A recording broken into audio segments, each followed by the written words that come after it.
Graças e paz, irmãos. Vamos abrir em Colossenses capítulo 1, verso 13.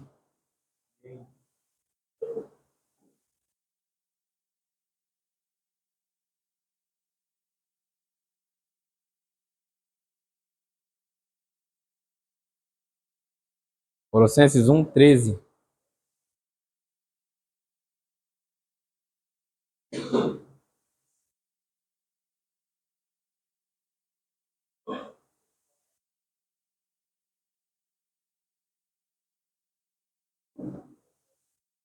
Amém?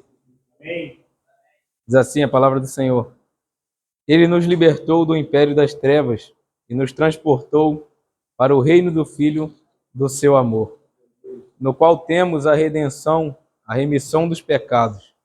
Este é a imagem do Deus invisível, o primogênito de toda a criação, pois nele foram criadas todas as coisas, nos céus e sobre a terra, as visíveis e as invisíveis, sejam tronos, sejam soberanias, sejam principados, quer potestades. Tudo foi criado por meio dele e para ele. Ele é antes de todas as coisas. Nele tudo subsiste. Ele é o cabeça do corpo da igreja. Ele é o princípio, o primogênito de entre os mortos, para em todas as coisas ter a primazia. Porque aprove a Deus que nele residisse toda a plenitude, e que, havendo feito a paz pelo sangue da sua cruz, por meio dele reconciliasse consigo mesmo todas as coisas, quer sobre a terra, quer nos céus. E a vós outros, também que outrora éreis estranhos e inimigos, estranhos e inimigos no entendimento pelas vossas obras malignas, agora, porém, vos reconciliou no corpo da sua carne, mediante a sua morte, para apresentar-vos perante ele santos, inculpáveis e irrepreensíveis. Se é que permaneceis na fé, alicerçados e firmes, não vos deixando afastar da esperança do evangelho que ouvistes e que foi pregado a toda criatura debaixo do céu, do qual eu, Paulo, me tornei ministro. Senhor, te louvamos nesta manhã, bendizemos ao teu nome, te entronizamos em meio à tua igreja, Senhor, em meio aos louvores, em meio à adoração do teu povo. Nós sentimos fortemente, Senhor, a tua presença em nosso meio. Amém. Sabemos que o Senhor habita no meio e no seio da tua igreja, Senhor. Dentro de cada irmão podemos ver a alegria do teu Espírito brilhar. Aleluia. Em cada sorriso, em cada gargalhada, em cada brincadeira, em cada conversa séria, podemos enxergar o Senhor, Pai. Então, nesta manhã, pedimos que o Senhor continue em nossa comunhão. Habite ricamente no coração dos teus filhos, Senhor. Revele-se a nós por meio da tua palavra e que o teu Espírito seja livre para agir em nossos corações. Prepara o nosso coração, inclina a nossa mente a ti, Senhor. Possamos cultuar ao Senhor também com o nosso entendimento. Que haja o entendimento da tua palavra, que os nossos corações sejam quebrantados para o Senhor. Possamos sair daqui, Senhor, melhores do que chegamos. Que a tua palavra habite ricamente em nós. Aleluia. E gere Cristo, Senhor, aleluia, a cada dia sendo formado no coração dos seus filhos. Senhor, fale conosco. Precisamos te ouvir, Senhor. Somos dependentes do Senhor em todos os sentidos, em todas as áreas de nossas vidas. Então tome a nossa mente, tome o nosso coração, abra o nosso entendimento, Senhor. Possamos sair daqui hoje, Senhor, regozijando da tua palavra. E possamos manter esta comunhão e esta unidade maravilhosa, aleluia, que temos com os nossos irmãos. É o que nós te pedimos nesta manhã, em nome de Jesus. Amém. Irmãos, nós falamos sobre a oração de Paulo na última mensagem, tanto a oração de gratidão como as petições que Paulo coloca. E o foco da mensagem anterior foi justamente mostrar que o que Paulo pedia já era de fato algo que combatia a heresia que surgia em Colosso. E dentro da sua oração, Paulo usa os conjuntinhos de palavras que nós colocamos ontem aqui, deixamos claros, que eram familiares aos irmãos e eram familiares aos hereges que estavam tentando disseminar as heresias e diminuindo a pessoa de Cristo na igreja. Então, o que nós vamos ver agora já é Paulo agora, a gente chama, né, no ditado popular, entrando de sola, vamos dizer assim, contra de fato aqueles irmãos que estavam, contra de fato os hereges que estavam oprimindo os irmãos e tentando desvirtuar a visão do Cristo exaltado da igreja. Então, o que Paulo vai fazer agora, o título da nossa mensagem, né, é falar sobre a história da redenção. E o que Paulo vai colocar aqui agora é, de fato, o fato mais importante de toda a humanidade, de toda a história, desde que mundo é mundo.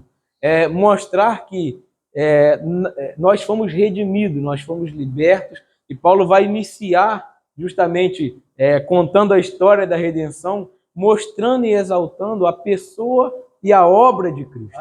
Então, Paulo, ele termina a sua oração, e agora ele vai entrar com o seu conteúdo de combate frente a frente, de fato, como um soldado que sai à guerra ali, os fuzileiros que vão na frente, e Paulo está ali de frente agora no batalhão para mostrar de que maneira, com doutrina de fato, com palavra, com aquilo que ele aprendeu, né, vamos dizer assim, do próprio Cristo, do próprio Senhor, sendo Paulo o apóstolo gerado fora do tempo, né, ministro do que o Senhor chamou fora do tempo, após os apóstolos que viveram, que andaram com Cristo. Então, Paulo vai iniciar justamente esse combate aos hereges que diminui a pessoa de Cristo. Paulo vai fazer o caminho oposto.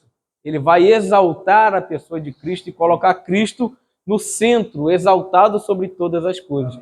Enquanto eles procuravam disseminar na igreja que eles precisavam dessa gnose, do conhecimento, de uma iluminação, de uma revelação específica para então conseguir transcender e alcançar a salvação, Paulo agora vai mostrar que na história da redenção, Cristo é aquele que conquistou todas as coisas e quem possui toda essa revelação, este conhecimento de Deus, a fim de salvar-nos, a fim de fazer-nos conhecedores e dia após dia, nós como cristãos, após sermos salvos por Cristo, agora está desenvolvendo a nossa salvação. Então, o que Paulo vai fazer aqui agora é justamente isso. E como é que ele começa? No versículo 13, ele vai colocar uma palavra aqui que é ele nos libertou. E ele usa uma outra palavra chamada império. Nitidamente, o que Paulo entende, isso não só analisando o texto de Colossenses, mas toda a teologia paulina, né, é que existe dois reinos. E quando a gente pensa assim, a gente precisa entender que não há um meio termo entre um reino e entre o outro reino. Existe o reino das trevas e existe o reino da luz. Existe o reino de Satanás, onde Satanás governa e, como o próprio Jesus disse, o mundo jaz no maligno. Então, o mundo que a Bíblia coloca não é o mundo criado por Deus. Não é o cosmo natural, o universo, as vegetações, os mares, não é a criação de Deus, mas o sistema que governa a humanidade, no sentido de mundo, todas as nações, todas estão debaixo de um sistema governado, maligno, governado por Satanás. E aí, quando a Bíblia coloca assim, a gente precisa entender, quando Paulo coloca um império, a palavra reino, ele vai dizer que ele nos libertou de um império, ele nos tirou, ele nos resgatou. A palavra liberdade, no caso, alguém que recebe uma libertação, uma liberdade, ele ganha uma liberdade, é justamente que ele sai de um lugar em que ele não era livre para uma liberdade plena, para um outro reino em que ele ganha a liberdade plena e graciosa. Então ele usa essas duas palavras e ele coloca que ele nos libertou, ele nos tirou, ele nos arrancou, ele nos moveu de um lugar para um outro lugar. Quando eu falei ontem um pouquinho aqui sobre a questão do reino dos céus, e que o reino dos céus possui um rei, e que esse rei possui suas regras, suas leis, né? Sua constituição, que é a sua palavra, é justamente pensando no que viria depois. Eu não usei a palavra de ontem de maneira aleatória, é pensando justamente no conteúdo que Paulo vai colocar aqui agora. Quando ele termina, né, o versículo 12, que nós falamos ontem, eu falei só sobre a parte A, ele diz, dando graças ao Pai que vos fez idôneos, a parte que vos cabe da herança dos santos na luz. Veja a palavra que ele vai usar, luz. Percebe? Os gnósticos pensavam assim, que eles precisavam ser iluminados, receber o conhecimento. Paulo vai usar a palavra luz, mostrando aquele que é a luz do mundo. Amém. O que Paulo tem em mente aqui é a criação, irmãos. Paulo está se referindo a Gênesis capítulo 1.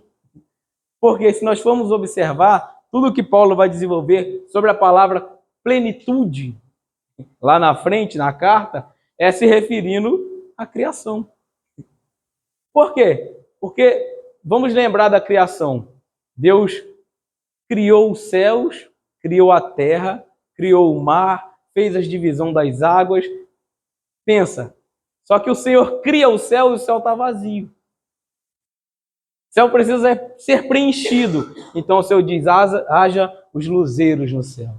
Ele preenche o céu atmosférico, o céu universal do universo. Ele coloca os planetas, cada um em seu lugar, as estrelas, cada um em seu lugar, os meteoros, cada coisa em seu lugar. O céu está vazio quando o Senhor cria. E ele então preenche. Ele torna o céu pleno. Deus cria os mares e os mares estão vazios, as águas estão vazias. E o Senhor diz, haja seres nos mares, seres marítimos. O Senhor preenche os mares com vidas marinhas, preenche os rios com vidas das águas doces. E o Senhor vai criando e tornando pleno, criando e enchendo. Percebe? O conceito de plenitude é justamente que o Senhor cria, está vazio, mas o Senhor preenche. Enche de vida aquele lugar. Os céus, o mar, a terra, a mesma coisa. A terra estava criada, só o globo. E o Senhor coloca as vegetações, as árvores. O Senhor vai enchendo, o Senhor vai tornando pleno aquilo que está vazio. Quando chega no homem, o Senhor faz o boneco, coloca ele ali, está bonitinho no chão, mas está vazio. O conceito de plenitude é justamente esse que Paulo tem em mente. O homem está lá no chão, ele é vazio. Então é necessário que o Senhor preencha. O Senhor sopre a vida e torne o homem pleno. Irmãos, o conceito de plenitude que Paulo tem em mente é visando Gênesis.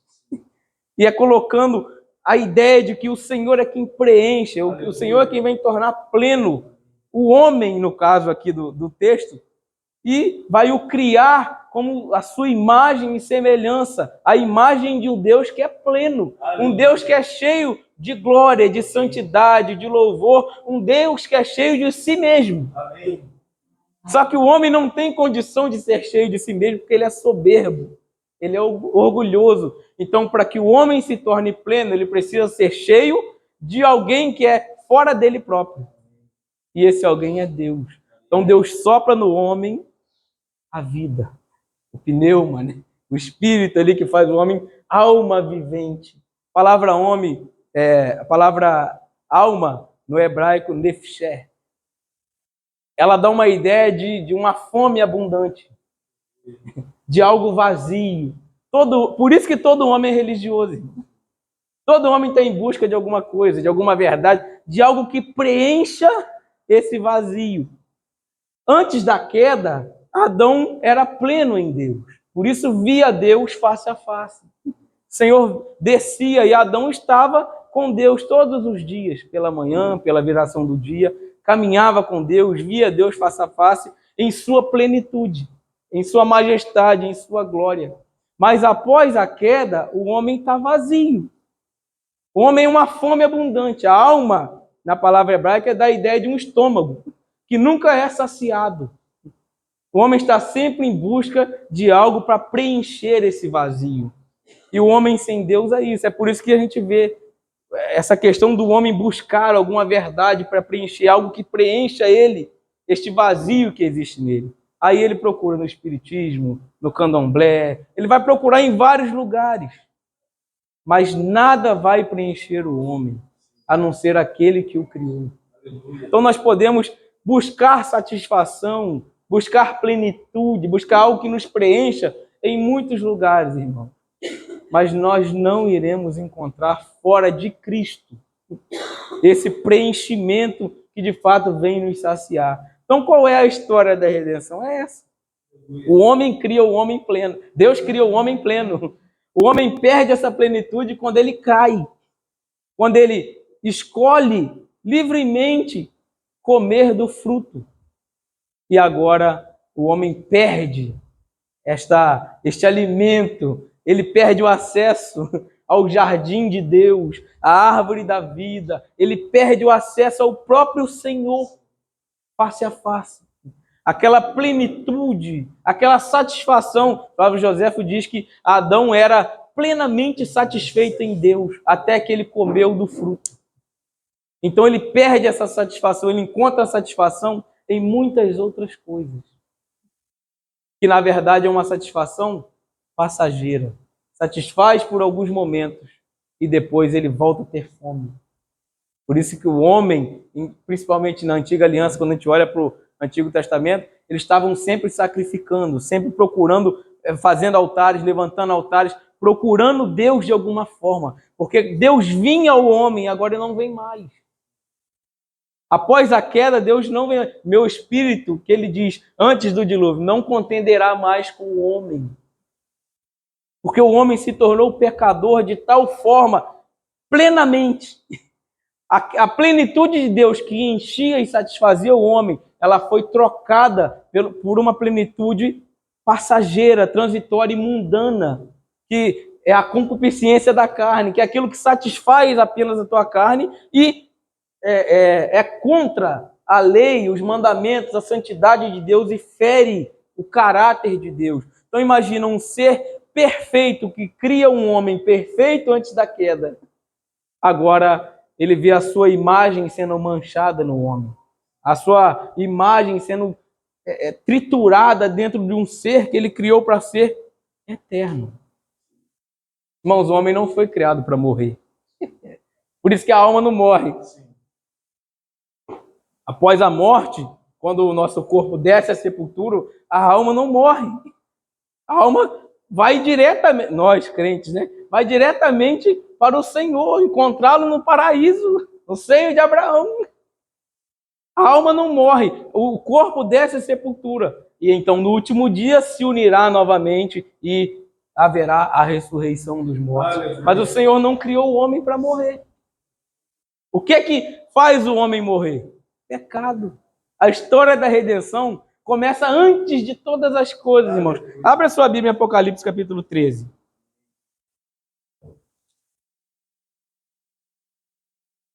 Versículo 8.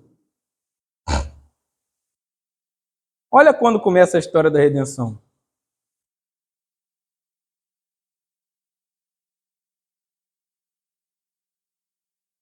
Apocalipse 13, 8.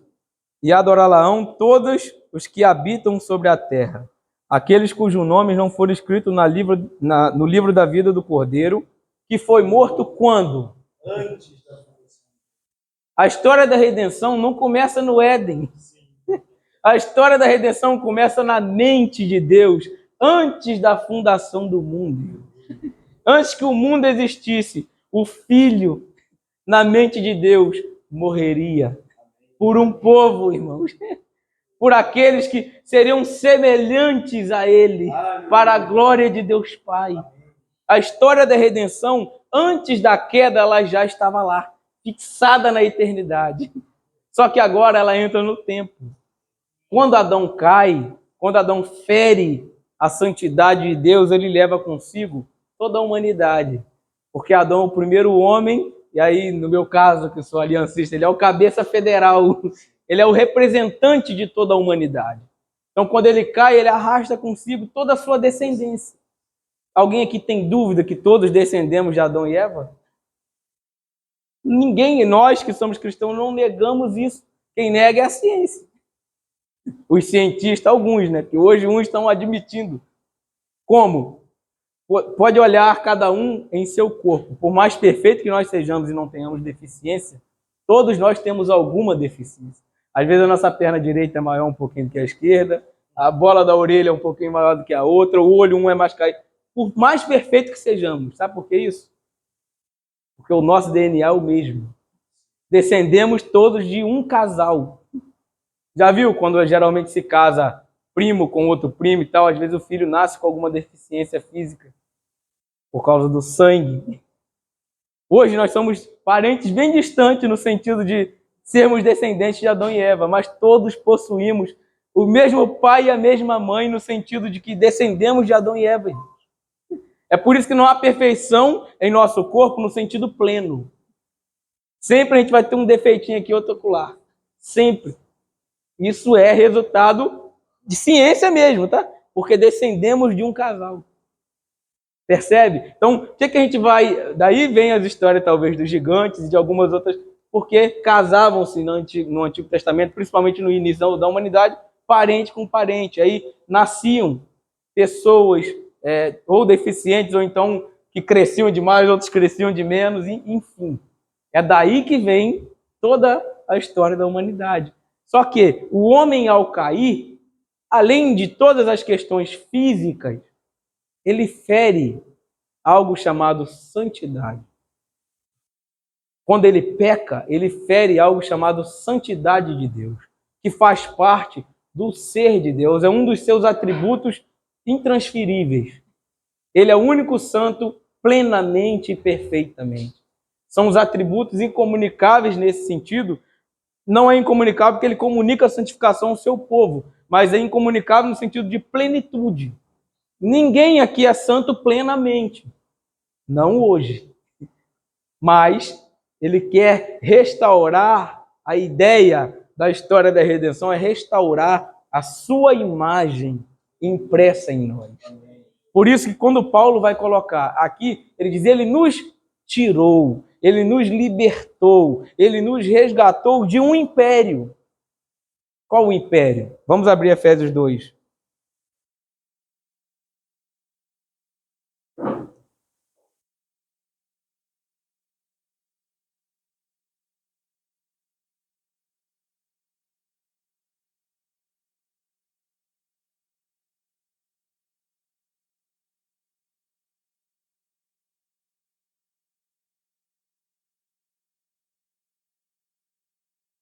Ele vos deu vida, estando vós mortos nos vossos delitos e pecados, nos quais andaste outrora segundo o curso deste mundo, segundo o príncipe da potestade do ar. Nós tínhamos um príncipe, um rei, que reinava sobre a gente quando nós éramos ímpios, pecadores e ainda não tínhamos a vida de Cristo. Veja, segundo o príncipe da potestade do ar, o espírito que agora atua nos filhos da desobediência, entre os quais todos nós andamos outrora, segundo as inclinações da nossa carne, fazendo a vontade da carne e dos pensamentos. E éramos, por natureza, o quê? De seres pleno para filhos da ira. E agora, de filhos da ira para filhos de Deus. Aleluia. Por uma libertação que de uma vez por toda foi executada na cruz.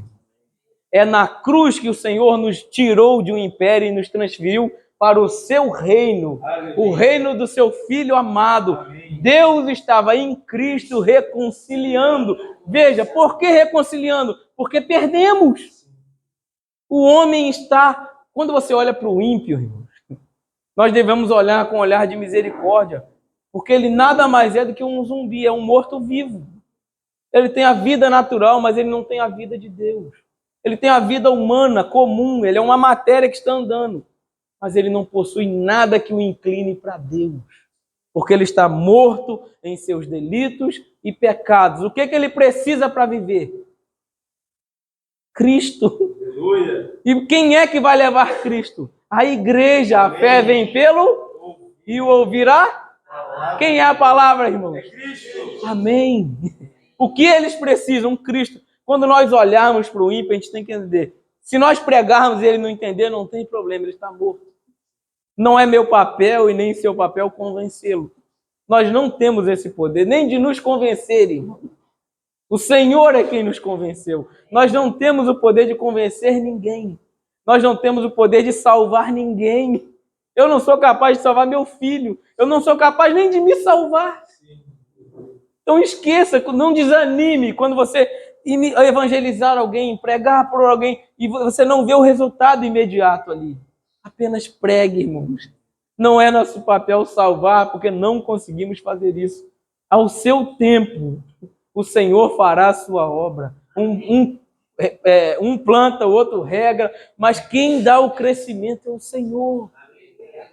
Então olhemos com um olhar de misericórdia, entendendo que Ele está fora da aliança de Deus, da vida de Deus. Ele não possui vida. Então o morto não ouve, o morto não fala, o morto não sente.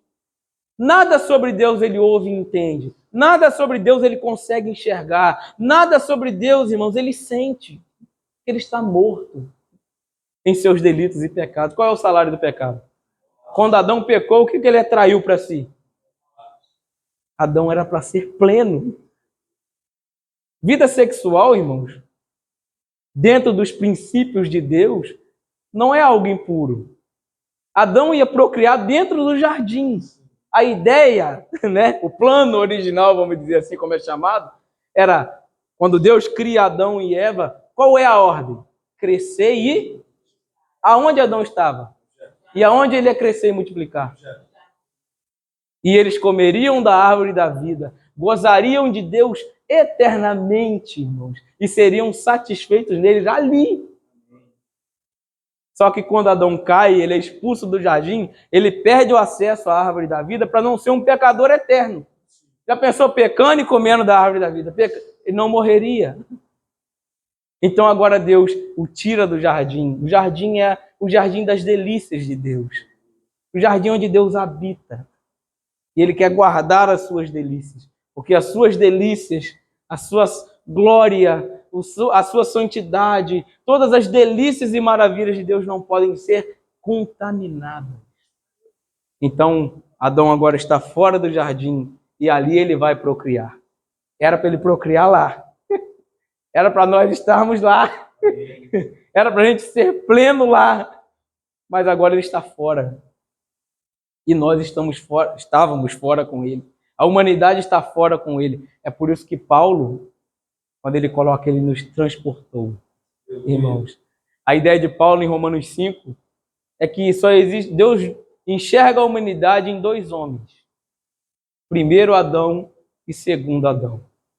Ninguém está fora desses dois homens. No primeiro Adão, a morte entrou no mundo por meio do pecado. Mas no segundo Adão, a vida eterna, irmãos, também entrou. Amém. Então ninguém está fora desses dois Adãos. Ou você está no velho homem, no antigo Adão, ou você está no novo homem em Cristo Jesus, o segundo Adão. Aleluia. Não existe meio termo. Ou seja, ou você está no império das trevas, ou você está no reino do Filho de Deus, no reino do amado de Deus. Não existe meio termo nesse, seja quente ou frio, né? Morno, vomitar-te-ei da minha boca. Não existe esse meio termo. Vamos voltar para o nosso texto. Então ele nos tirou de um império e nos transportou para outro império. Veja, o que Paulo está combatendo é justamente que o conhecimento que eles tanto pregavam, a iluminação que eles tanto pregavam, Paulo agora vai dizer, não. Ele já fez. O que era para ser feito, o que vocês tinham que adquirir, ele já fez. Cristo, ele vai exaltar a pessoa e a obra de Cristo. Aí ele vai dizer, no qual temos a redenção, a remissão dos pecados.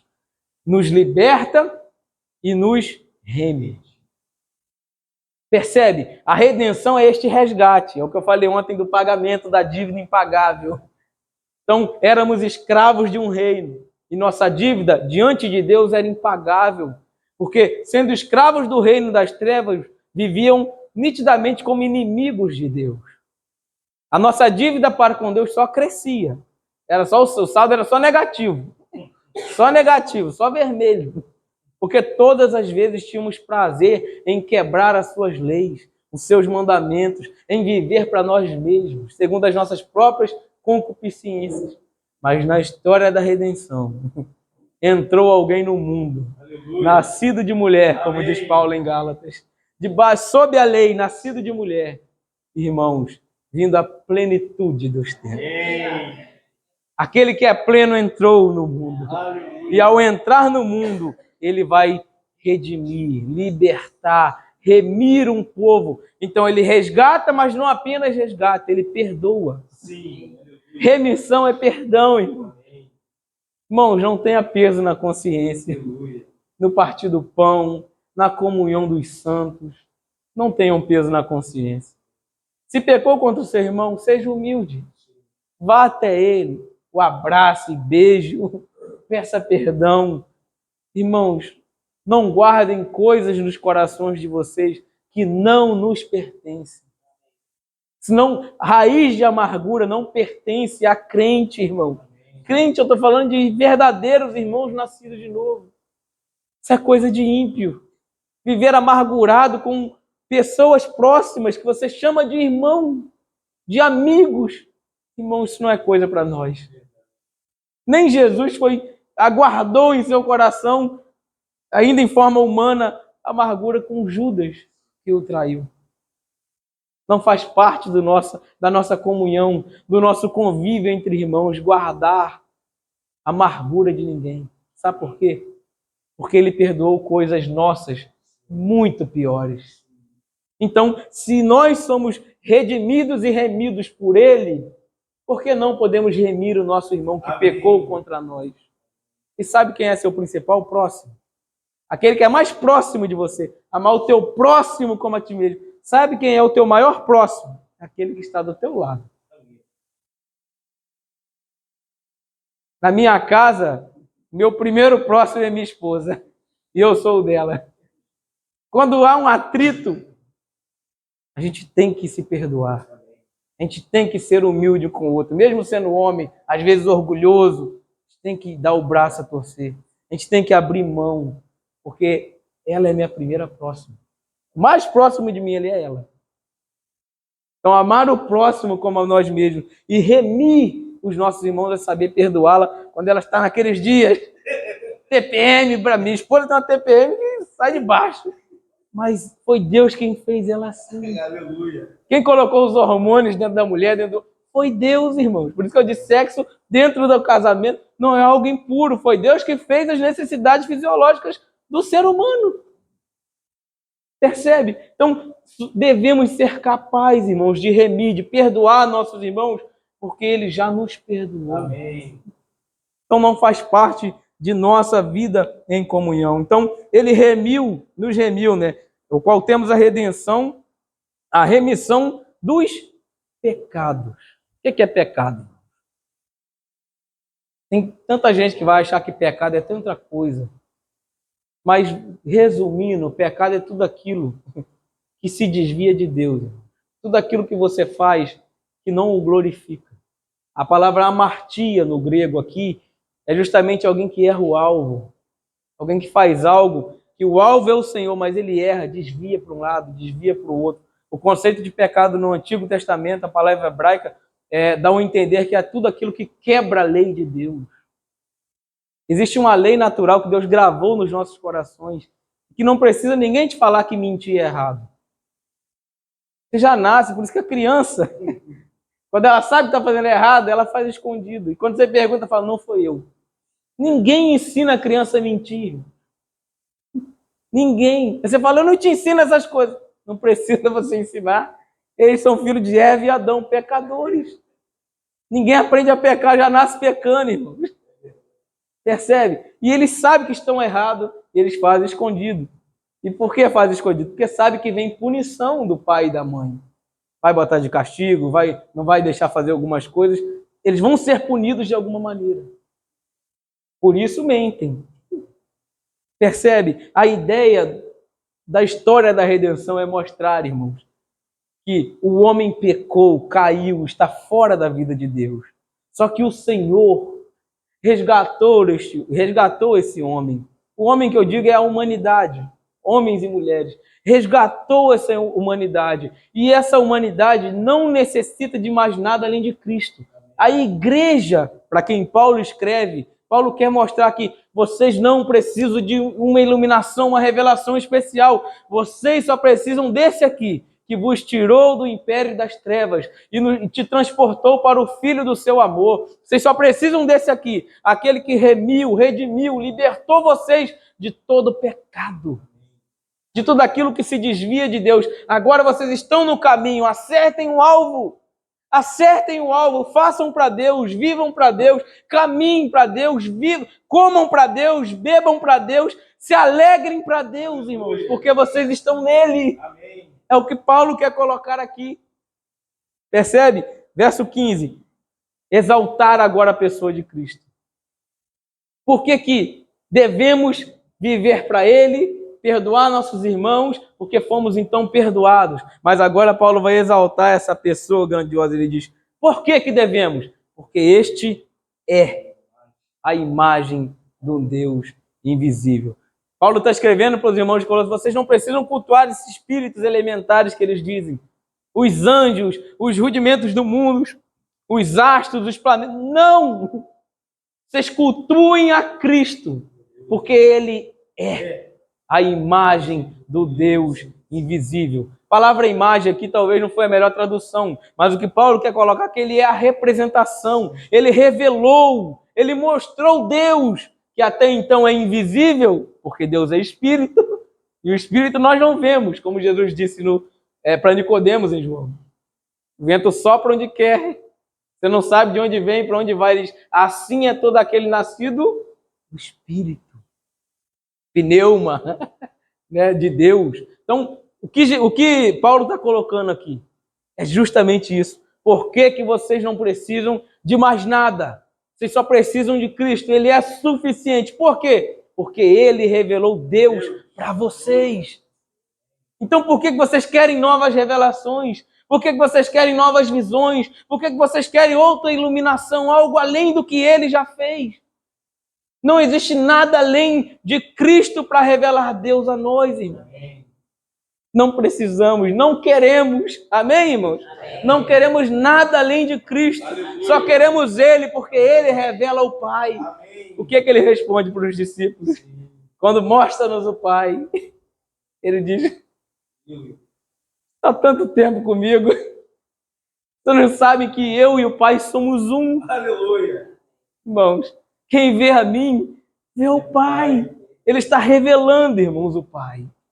Ele nos revelou o Pai. Por isso não precisamos de Maria, não precisamos da Senhora Aparecida, nós não precisamos de nada, porque Cristo é suficiente para revelar Deus. Deus Pai. Amém? Então Paulo diz, Ele é a imagem, ou seja, Ele é o Deus encarnado. É o Deus que se fez homem. E agora, enxergando Cristo, nós não o enxergamos com esses olhos. Alguém aqui consegue ver o Senhor? Ninguém. Mas como é que nós enxergamos Ele? Com os olhos da fé. Amém. A oração de Paulo aos Efésios. Ilumina os olhos do coração. É a vida de Deus na alma do homem, iluminando os olhos do coração do homem, o espírito humano, para enxergar o Senhor. Então nós não vamos enxergar com esses olhos aqui neste mundo, mas podemos vê-lo com os olhos da fé. Quando o Espírito atua no nosso espírito e nos abre para que o Senhor entre. O conceito da arca da aliança, atrás da cortina dos santos dos santos. Quando o véu é rasgado, sim, nós ganhamos acesso, irmãos. Mas no fundo o que o escritor aos Hebreus diz é que o que dá a entender é que era restrito o acesso. E quando o véu se rasga, o Espírito sai. Aleluia. Não apenas nós entramos, mas Ele também vem. Amém. Não é que Deus estava preso a uma arca, mas o conceito era esse. A presença máxima de Deus estava lá, revelada lá, né? Simbolizada lá. Mas agora, quando o véu rasga, nós vamos e Ele vem. Amém. Porque Ele nos colocou lá neste reino. Amém? Então, verso 16, verso 15. Este é a imagem do Deus invisível, o primogênito de toda a criação. Nele, olha aí, nele foram criadas todas as coisas. É fácil a gente explicar que para Ele foram criadas todas as coisas. Mas o conceito de nele ser criado é mais difícil. Como assim nele? Se ele é um ser, uma pessoa que tem vontades, desejos, como é que em mim pode ser criado alguma coisa, sendo eu uma pessoa? Jesus é Deus. Amém. Ele é eterno. Por isso, João capítulo 1. No princípio era, e o verbo estava com Deus, e o verbo era. Qual é o verbo que Deus usa em Gênesis 1 no momento criacional ali? Bara. Haja. Haja. Jesus bate no peito e diz: eu sou a luz. Primeira criação de Deus, haja. Quem era o haja? Amém. Quem trouxe à existência aquilo que não existia? Jesus. Porque ele é a luz. Haja separação, que não havia separação de água salgada, água doce, água de cima, água de baixo. Haja quem foi e fez ou trouxe à existência essa separação. Quem organizou, orquestrou todas as coisas? Cristo. Ele era o haja, o verbo, a palavra. Quando Deus Pai dava a ordem, haja, traga a existência, o Filho fazia existir. Amém. Porque é nele, irmãos, que ele possui a vida. Por isso ele é capaz de trazer à existência aquilo que não existe. É nele. Não há nada fora dele. Amém, irmão? Amém. É só Cristo. Aleluia. O que nós mais precisamos, irmão? Amém. É nele. Aonde existimos? Nele. Aonde vivemos? Nele. Para onde nos movemos? Nele. É tudo ele. Amém. Ele é suficiente, é o tema da carta. Ele é suficiente, é tudo nele. Não apenas para ele, irmãos, é nele. Ele é a pessoa, ele é o ser, ele é o Deus que trouxe à existência aquilo que não existia. Ele é o bara no hebraico ali. Ele trouxe à existência, ele deu vida. Percebe? Então, olhando nesse sentido, o que Paulo está fazendo aqui? Exaltando a pessoa e a obra de Cristo.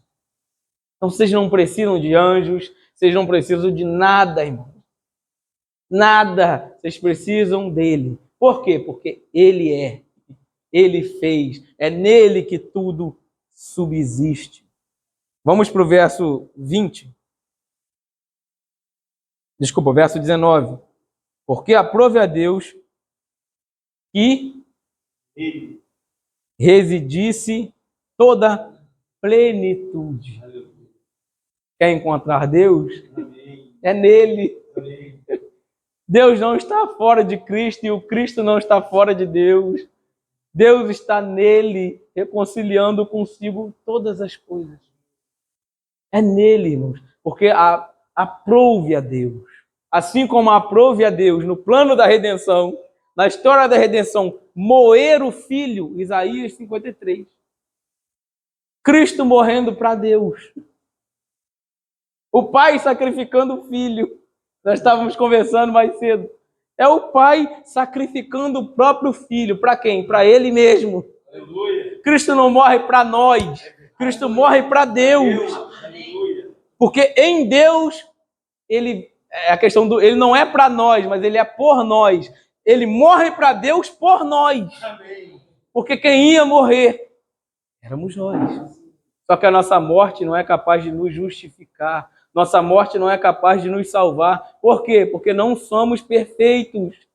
A morte capaz de redimir alguém, de libertar alguém, de transportar alguém de um império para outro império, tem que ser uma morte perfeita, de alguém perfeito, de alguém inocente. É o inocente morrendo pelo culpado. Essa é a história da redenção.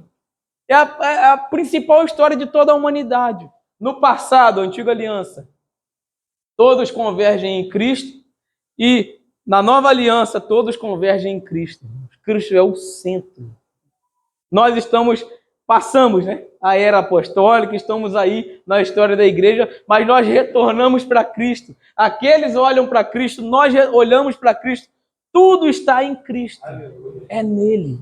É apenas nele. Então, aprove a Deus que nele residisse toda a plenitude e que, havendo feito a paz que o homem perde lá no Éden, a paz com Deus, ele fez, ele reconciliou, ele fez o contrato, vamos dizer assim, inquebrável, que é chamado de aliança. Inquebrável. Entre ele e o Pai, ele nos incluiu nela. Irmãos, porque temos paz com Deus. Não é por nossos méritos, não é porque somos bonzinhos, bonitinhos, não é porque eu abraço o irmão, trato ele bem. A paz com Deus é porque aquele que nele reside toda a paz me deu a sua paz e me incluiu nele. Nós estamos unidos a Cristo de tal forma, irmão, de tal forma que tudo que é dele é nosso. Só que nós somos teimosos. Tudo que é dele é nosso, mas às vezes a gente não quer que tudo que é nosso seja dele. Nosso principal problema é esse. Parece que a nossa casa não é dele, que nossos filhos não é dele, que o nosso trabalho não é dele, que nossas finanças não sejam dele. A gente briga o tempo todo com isso. A gente não tem um coração ofertante. Não tem um coração que ora uns pelos outros, assim como ele fazia. As suas obras são nossas. Nós queremos gozar delas. Sua justificação, sua glorificação. Queremos ser semelhantes a ele. A imagem do jardim lá restaurada em nós. Mas quando ele pede tudo de nós, nós queremos correr dele. Agostinho fala sobre a cidade de Deus, a cidade dos homens. Queremos habitar a cidade de Deus. Queremos que ela desça até nós. Queremos entrar nela. Mas quando é para ele governar a nossa cidade, queremos negá-lo isso. Só que ele é o nosso Senhor. Amém. Paulo vai dizer aqui, eu vou terminar, que todas as coisas subsistem nele. Não há existência fora dele. Sabe por que essa palavrinha subsiste está aqui? Quer dizer que nada existe, que nada tem vida fora de Cristo. Irmãos, Salomão, no livro de Eclesiastes, tem uma passagem que eu não lembro o versículo e o capítulo agora, mas ele instruindo ao jovem, ele diz: não te apresses em sair da presença do Senhor teu Deus. Como somos apressados, irmãos. Como esquecemos rápido aquilo que o Senhor fez por nós. A subsistência dele em nós, que nós nele existimos, que nós nele temos. Basta alguém pisar no nosso calo, no trabalho, basta alguém agir com uma trairagem com você, puxar seu tapete. Você perde rapidinho a paciência, a longanimidade, como nós estávamos falando ontem. Quando ele quer tudo de nós, nós não queremos entregar. Só que se subsistimos nele, nele habita toda a plenitude de Deus, irmãos. O que estamos buscando? Se na história da redenção fomos transportados de um reino para um outro reino, é o reino do seu Filho amado. Todos que estão ali são amados porque estão no amado. E se nós estamos neste reino, qual é a nossa principal marca? Que Jesus diz em João: nisto todos conhecerão que sois meus discípulos, quando vos amardes uns aos outros. Somos conhecidos que estamos nele, que somos deles, que existimos nele, irmãos, quando amamos uns aos outros. É o reino amado. É o reino do amado. O que mais queremos e o que mais precisamos? Só temos Cristo, irmão. Tudo que eu tenho para pregar é Cristo. Tudo que eu tenho para ensinar é Cristo, irmão. Verso 22. E nós estamos caminhando para o fim, só vou ler. Verso 20. E que havendo feito a paz pelo seu sangue da sua cruz. É na cruz que ganhamos o reino. Que entramos no reino. Que ganhamos a paz que excede todo entendimento. É lá na cruz, irmão.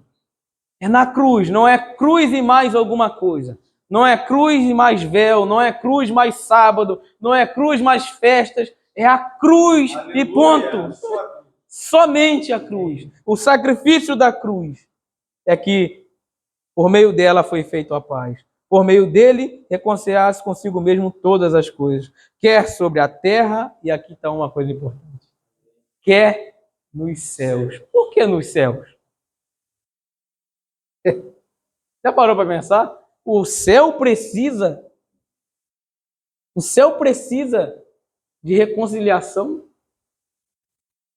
Nele, e que havendo, verso 20, feito a paz pelo sangue da sua cruz, por meio dele, Cristo, reconciliasse consigo mesmo todas as coisas. Quer sobre a terra nós entendemos. Porque quando Adão peca, a sentença lá, maldita é a terra por tua... A terra precisa ser reconciliada. A natureza está gemendo e chorando, aguardando a manifestação dos filhos de Deus, o dia final. Mas o céu? Onde ocorreu o primeiro pecado? Satanás cai de onde, irmão? Cristo reconcilia não somente a terra, Aleluia. mas os céus. Amém.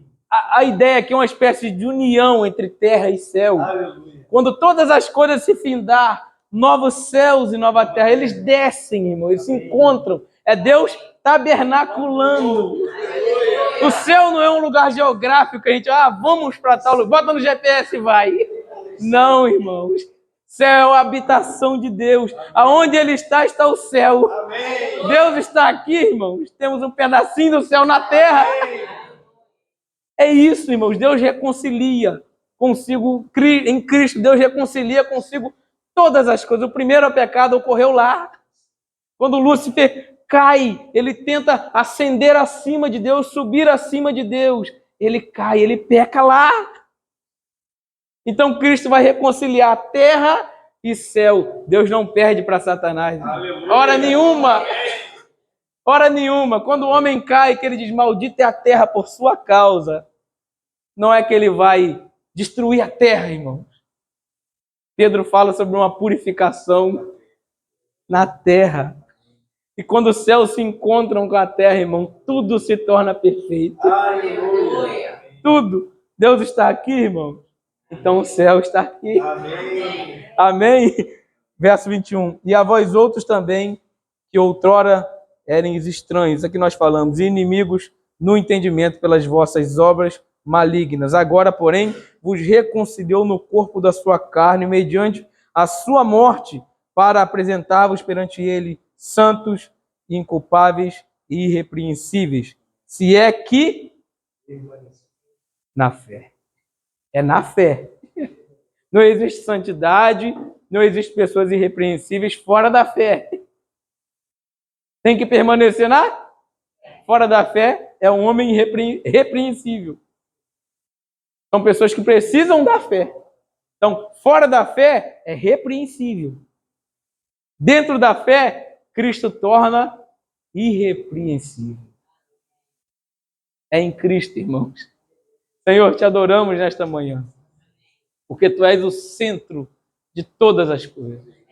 Tudo que podemos enxergar de mais belo, Senhor, na natureza, nos mares, aqui onde estamos, olhamos para a montanha, olhamos para o céu à noite estrelado, toda a beleza que podemos enxergar à tarde, quando vemos, Senhor, o pôr do sol, podemos contemplar toda a beleza e majestade do Senhor sobre todas as coisas. Mas nada dessa beleza, Senhor, que nossos olhos contemplam se compara à Tua beleza. Aleluia. Tu és mais belo do que o pôr do sol. Aleluia. Tu és mais belo do que as montanhas. Todo o peso e toda a beleza e glória que os nossos olhos contemplam ainda não se comparam com o Senhor. Então venha ao nosso encontro, Senhor.